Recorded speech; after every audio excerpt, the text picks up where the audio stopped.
Salam saudara-saudara yang dikasihi oleh Tuhan Yesus Kristus, jemaat Tuhan, sahabat-sahabat Bonerges, juga anak-anak saya dimanapun saudara berada, teman-teman semua seluruh kerabat yang dikasihi Tuhan. Pada hari ini kita akan melihat renungan singkat kita untuk mendahului seluruh aktivitas kita, supaya kita dapat bersikap dengan baik ketika kita menjalani kehidupan ini bersama dengan lingkungan atau siapa saja yang bersama-sama dengan kita. Nah, kita akan mengambil tema pada hari ini, yaitu ketika kita merasa diri paling benar. Ketika saya merasa diri paling benar, ketika Anda, saudara semua merasa diri paling benar. Nah, tentu sikap ini merupakan sikap yang manusiawi, bukan satu aib dalam pribadi seseorang, ya. Sikap ini kepada setiap orang itu pasti ada, tetapi bagaimana sikap merasa diri ini paling benar di dalam hidup kita, bagaimana dampaknya kepada orang lain dan juga dampaknya kepada pribadi kita sendiri.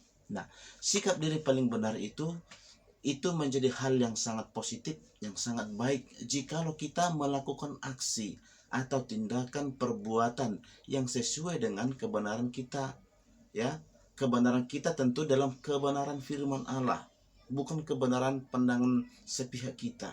Nah, tetapi sikap ini menjadi buruk, menjadi jelek, menjadi satu celah bagi seseorang apabila sikap ini merasa diri paling benar lantas merendahkan orang lain, ya, menganggap orang lain tidak begitu penting. Nah, itulah yang menjadi penyebab kesalahan dalam bersikap. Nah, seperti apa yang kita lihat dalam firman Tuhan, kita bacakan dari Injil Lukas pasal 18 ayat ke-9, ayat 9, ya. Injil Lukas pasal 18 ayat 9 sampai dengan ayat yang ke-12. Saya bacakan bagi kita semuanya. Mari saudara. Dan kepada beberapa orang menganggap dirinya paling benar dan memandang rendah semua orang lain, Yesus mengatakan perumpamaan ini. Ada dua orang pergi ke bait Allah untuk berdoa. Yang seorang adalah Farisi dan yang lain pemungut cukai. Orang Farisi itu berdiri dan berdoa dalam hatinya begini, "Ya Allah, aku mengucap syukur kepadamu karena aku tidak sama seperti semua orang lain, bukan perampok, bukan orang lalim, bukan pezina, dan bukan juga seperti pemungut cukai ini." Amin. Nah, dari teks ini kita baca, ini adalah merupakan perumpamaan yang diberikan oleh Tuhan Yesus, ya, tentang kehidupan seorang pemungut cukai dan begitu juga orang Farisi ketika mereka berdoa di dalam bait Allah. Nah, di dalam hati mereka masing-masing ada satu sikap, ya. Orang Farisi bersikap bahwa dia paling benar dan mengatakan, menganggap orang lain itu tidak benar, dan mengatakan, "Aku bersyukur aku bukan seperti orang ini." Ya, orang ini itu pemungut cukai yang berdosa. Nah, sebenarnya sikap orang Farisi itu adalah sikap yang baik kalau dibarengi, diikuti dengan tindakan yang baik. Ya.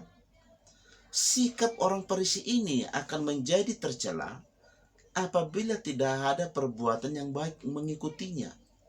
Nah, sementara pemungut cukai ini mengakui semua kelemahannya, mengakui semua keberdosaannya dengan rendah hati, bahkan tidak mampu untuk menegakkan kepalanya, dengan tertunduk mengakui salah. Nah, dalam penjelasan berikutnya dikatakan bahwa sikap pemungut cukai inilah yang berkenan di hadapan Tuhan. Ya, sikap pemungut cukai ini. Nah, saudara-saudara, sahabat Bonerges, saya katakan ada sikap yang merasa diri paling benar. Bagaimana kalau sikap itu ada pada diri kita? Ada pada diri saudara, ada pada diri keluarga kita, bahkan yang lebih dekat adalah ada pada diri kita. Nah, saya katakan di awal, sikap merasa diri paling benar itu merupakan satu sikap manusiawi, kalau dibarengi dengan tindakan perbuatan yang baik. Salah satu contohnya, apabila kita merasa diri kita paling benar terhadap orang lain, kita membicarakan satu masalah, kita mengalami satu masalah bersama dengan orang lain itu, ya, tentu kita menganggap diri kita paling benar secara sepihak, namun orang lain juga merasa hal sama seperti kita. Nah, kalau sikap ini tonjolkan terus-menerus tanpa ada perbuatan, maka kita menjadi orang yang bersalah, sama seperti sama seperti orang Farisi dan ahli Taurat. Nah, tetapi kalau sikap ini dibarengi dengan, ya, contohnya, apabila kita merasa diri paling benar terhadap orang lain, maka kita punya hati untuk membencinya. Ya, kita benci kepada dia. Kenapa kita benci? Karena kita merasa kita yang paling benar. Namun, supaya sikap itu tidak menjadi salah, kita punya hati yang untuk membenci. Mari hati kita ini kita gunakan bukan untuk membenci, tetapi hati kita ini untuk mengasihi orang yang kita anggap tidak benar. Kita mengasihi dia.